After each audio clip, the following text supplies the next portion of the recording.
परवा कॉलेजमधून येताना रस्त्याच्या शेजारी एक फुटपाथ आहे. त्या फुटपाथच्या साईडला एक कट्टा आहे. त्या कट्ट्यावर एक साठीचे आजोबा बसलेले. जसा जसा मी त्यांच्या समोरून जात होतो ते एकटक नजरेने माझ्याकडे बघत होते. तेव्हा मला कळालं नाही ते नेमकं काय बघतात.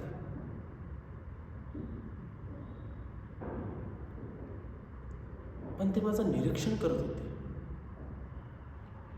कदाचित त्यांच्या मनात एक विचार आला असेल की आज मी म्हातारा आहे, पण एकेकाळी मी सुद्धा तरुण होतो. मी या रस्त्याने याच दिशेने गेलो होतो. पण ते काहीतरी मिस करत होते हे मात्र नक्की आहे. कारण त्यांच्या डोळ्यात एक आठवणींचा भाव होता. ते स्वतःला त्रास करून घेत होते. राहून न राहून माझ्या मनात देखील एक गोष्ट आली की आज मी तरुण आहे, पण उद्या मी देखील म्हातारा होईल. म्हातारपण कुणापासून लपलेलं नाही.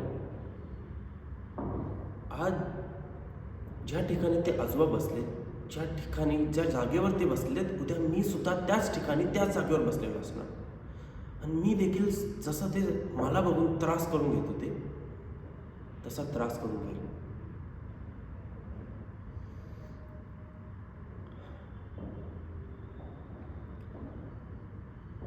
हे फॅक्ट आहे.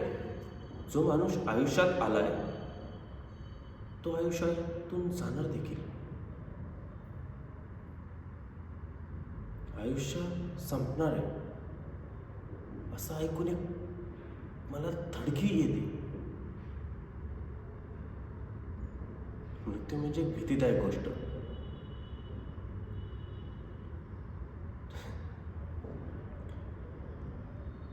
अरे आपण जे मोबाईलला महिन्याचा रिचार्ज करून त्याची किती संपणार आहे, त्याची व्हॅलिडिटी किती आहे, तो कधी संपेल ह्याचा विचार करणार आहे. आपल्या आयुष्याला देखील व्हॅलिडिटी ह्याचा विचार करत नाही. हे का विसरतो आपण?